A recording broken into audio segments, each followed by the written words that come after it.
नमस्कार दोस्तों। तो आज हम गणित स्टार्ट करने वाले हैं। गणित का लाभ हानि टॉपिक जो कि काफ़ी इम्पोर्टेंट है वो शुरू करेंगे।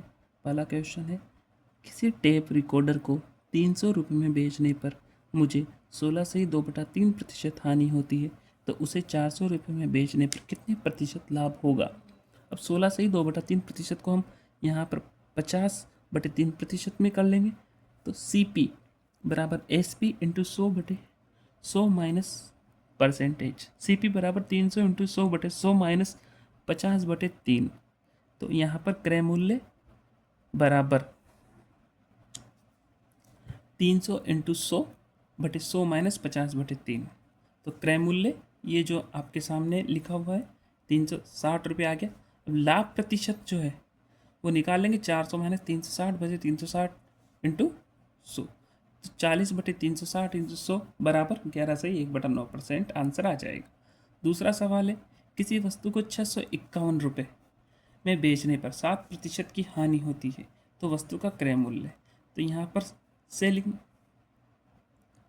प्राइस क्या है, 651 रुपये। लो से 7% का, तो क्रय मूल्य बराबर CP बराबर SP into 100/100 minus percentage. 651 into 100/100 minus 7 करेंगे तो 93 से 651 7 बार कट जाएंगे, तो आंसर आ जाएगा 700 रुपये। इसी के साथ ही अगला सवाल, तीसरा सवाल, एक व्यक्ति ने एक पुरानी मशीन 1200 रुपये में खरीदी और उसकी मरम्मत पर 200 रुपये व्यय किए। उसने 1680 रुपये में बेचकर कितना लाभ प्रतिशत प्राप्त किया। तो इसमें कुल लागत निकाल लेंगे, 1200 प्लस 200 बराबर 1400। सेलिंग प्राइस है 1680 रुपये। तो लाभ परसेंटेज 1680 माइनस 1400/1400 इंटू 100 करेंगे, 20% आंसर आ जाएगा। अगला क्वेश्चन है, 15 वस्तुओं का क्रय मूल्य 10 वस्तुओं के विक्रय मूल्य के बराबर है, तो लाभ प्रतिशत क्या होगा। अब यहाँ पर क्रय मूल्य और विक्रय मूल्य बराबर है, तो हमने 150 रुपये माना। ऐसी राशि मानेंगे जो 15 से भी कट जाए, 10 से भी कट जाए, ताकि हम अंश और हर वाली फॉर्म में न जाए और सीधा आंसर आ सके। तो 15 वस्तुओं का क्रय मूल्य हमने 150 रुपये मान लिया और वहीं 10 वस्तुओं का विक्रय मूल्य भी हमने 150 रुपये मान लिया। तो एक वस्तु का क्रय मूल्य बराबर 10 रुपये आ गया और एक वस्तु का विक्रय मूल्य 15 रुपये। लाभ प्रतिशत कैसे निकालते हैं, वही विक्रय मूल्य माइनस क्रय मूल्य बटा क्रय मूल्य इंटू 100, इससे 50% आंसर आ गया। अगला सवाल है, एक व्यक्ति 1 रुपये में 11 टॉफियाँ खरीदता है, तो 1 रुपये में वो कितनी टॉफियाँ बेचे उसे 10% का लाभ हो। तो यहाँ पर 1 रुपये में जब 11 टॉफियाँ आ रही है तो एक टॉफी का मूल्य 1/11 रुपये निकाल लेंगे। तो 1/11 लाभ प्रतिशत 10% है, अतः 1/11 का हम 110% निकालेंगे तो 1/10 रुपये आ जाएगा। अर्थात 1 रुपये में 10 टोपियाँ हमें बेचनी पड़ेगी, तब जाके हमारा 10% लाभ प्राप्त। अगला सवाल है, 66 वस्तुएं बेचने पर एक व्यक्ति 22 वस्तुओं के विक्रय मूल्य के बराबर लाभ होता है, तो लाभ का प्रतिशत क्या होगा। अब यहाँ पर एक वस्तु का विक्रय मूल्य x मान लिया, तो 66 वस्तुओं का विक्रय मूल्य 66x, तो लाभ बराबर 22 वस्तुओं के विक्रय मूल्य बराबर 22x। तो यहाँ पर लाभ दे रखा है आपको, विक्रय मूल्य दे रखा है, तो क्रय मूल्य निकाल लेंगे। 66x माइनस 22x बराबर 44x। अब लाभ परसेंटेज निकालना है, तो लाभ बटे क्रय मूल्य इंटू 100, 50% आंसर आ जाएगा। अगला सवाल है, 75 वस्तुएं बेचने पर एक व्यक्ति को 15 वस्तुओं के क्रय मूल्य के बराबर हानि होती है, तो हानि निकालनी है। तो सबसे पहले 75 वस्तुओं का क्रय मूल्य 75x मान लेंगे। हानि 15 वस्तुओं का क्रय मूल्य है तो 15x हो जाएगी, तो हानि बटे 15x बटा 75x इंटू 100, 20% आंसर आ जाएगा। अगला सवाल है, एक दर्जन पेन बेचने पर एक दुकानदार को 4 पेनों के विक्रय मूल्य के बराबर लाभ होता है, तो उसका लाभ प्रतिशत क्या होगा। एक दर्जन पेन बेचने पर, तो एक पेन का विक्रय मूल्य हमने 1 रुपये मान लिया, तो 12 पेन का विक्रय मूल्य 12 रुपये। लाभ बराबर क्या होता है, 4 पेन का विक्रय मूल्य 4 रुपये, अर्थात क्रय मूल्य बराबर विक्रय मूल्य माइनस लाभ। 12 माइनस 4 बराबर 8 रुपये, तो लाभ बराबर 4/8 इंटू 100 बराबर 50% आंसर आ जाएगा। अगला सवाल है, 17 गेंदों को 720 रुपये में बेचने से 5 गेंदों के क्रय मूल्य के बराबर की हानि होती है। एक गेंद का क्रय मूल्य है, तो माना यहाँ एक गेंद का क्रय मूल्य x है, तो 17 गेंदों का क्रय मूल्य 17x। अब हानि कितनी हो रही है, 5 गेंद के क्रय मूल्य के बराबर, 5 गेंदों का क्रय मूल्य बराबर 5x। 17 गेंदों का विक्रय मूल्य बराबर 720। तो यहाँ पर हम क्या देखते हैं कि जो सेलिंग प्राइस होता है बराबर विक्रय मूल्य बराबर क्रय मूल्य माइनस हानि होती है। ठीक है, तो 720 बराबर 17 एक्स माइनस 5 एक्स बराबर 60।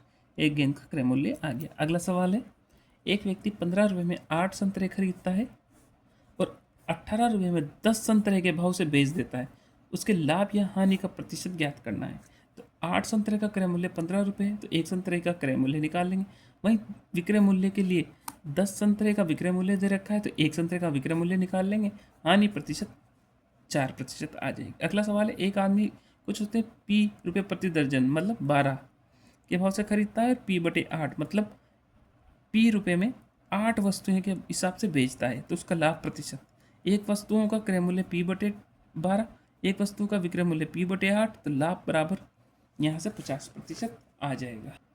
अगला सवाल है, एक व्यक्ति 100 प्याले 10 रुपये प्रति प्याले के हिसाब से खरीदता है। रास्ते में उसके 10 प्याले टूट जाते हैं। शेष प्याले को वो 11 रुपये प्रति प्याले के हिसाब से बेच देता है, तो उसकी हानि प्रतिशत ज्ञात करो।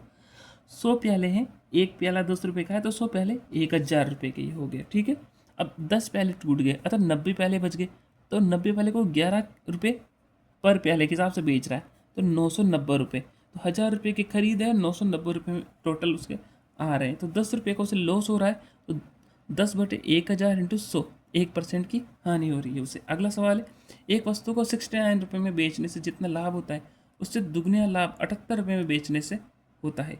उस वस्तु का क्रय मूल्य ज्ञात करो।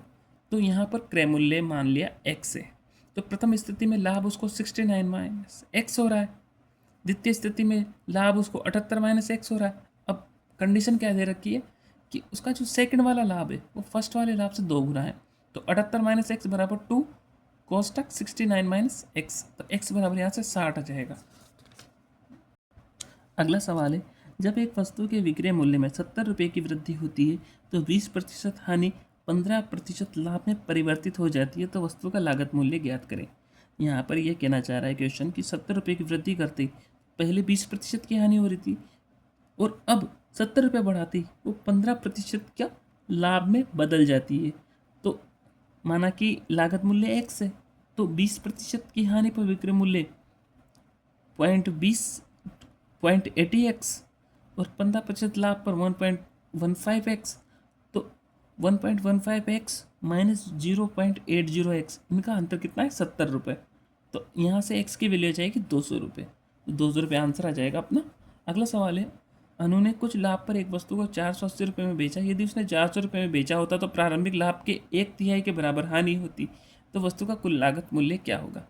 अब यहाँ पर विक्रय मूल्य 480 रुपये दे रखा है, विक्रय मूल्य सेकंड दे रखा है 400 रुपये, माना वस्तु की लागत x रुपये। अब 480 पर लाभ उसे हो रहा था 480 माइनस एक्स, क्योंकि x अपन ने यहाँ पर क्या माना है क्रय मूल्य। ठीक है, 400 पर हानि कितनी हो रही है x माइनस 400, तो हानि यहाँ पर कंडीशन अपन को क्या दे रहा है कि हानि लाभ का 1/3 है, तो हानि बराबर 1/3 इंटू लाभ।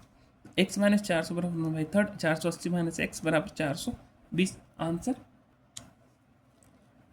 अगला सवाल है, 16 मोमबत्ती माफ़ कीजिए, अगला सवाल है 10 मोमबत्तियाँ बेचने पर एक आदमी को 3 पेन के विक्रय मूल्य के बराबर फायदा होता है, जबकि 10 पेन बेचने पर 4 मोमबत्ती के विक्रय मूल्य के बराबर नुकसान होता है। हानि प्रतिशत लाभ प्रतिशत की कीमत बराबर है और मोमबत्ती का क्रय मूल्य पेन के क्रय मूल्य से आधा है।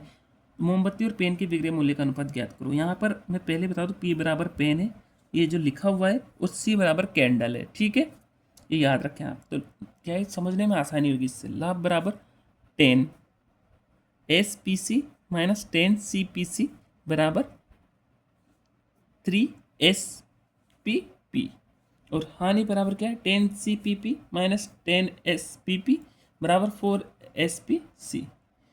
लाभ कैंडल मोमबत्ती का कितना है ये, और ये किस पर होगा क्रय मूल्य पर, तो क्रय मूल्य क्या है CPC 10 CPC। ओके, और हानि पेन की क्या है ये 4 SPC, ये किस पे होगी इसके क्रय मूल्य पर, ये भी कितना है 10 CPC।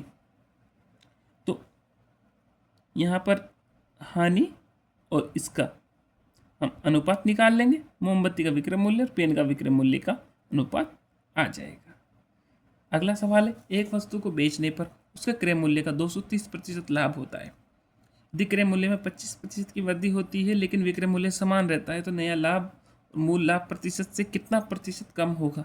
जब एक वस्तु माना कि 100 रुपये की है, लाभ प्रतिशत 230 रुपये, तो विक्रय मूल्य 330 रुपये। ठीक है, नया समीकरण नई कंडीशन के अनुसार अगर लागत में 25% की वृद्धि कर दी तो लागत हो जाएगी 125 रुपये, विक्रय मूल्य वही सेम रहेगा 330 रुपये, तो लागत राशि 205 रुपये, लाभ राशि 205 रुपये आ गई।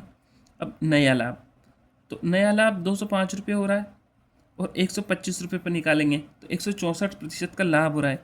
अब लाभ में कमी, पहले 230% फिर 164% हुआ, तो लाभ में कमी 66% की हुई। इसी के साथ ही लाभ और हानि पर यह इम्पोर्टेंट क्वेश्चन की सीरीज जारी रहेगी। ये पार्ट फर्स्ट है, आगे भी इसके पार्ट आते रहेंगे। अगर ये वीडियो अच्छा लगा हो तो आप लाइक करें, चैनल को सब्सक्राइब करें और अधिक से अधिक शेयर करें। धन्यवाद।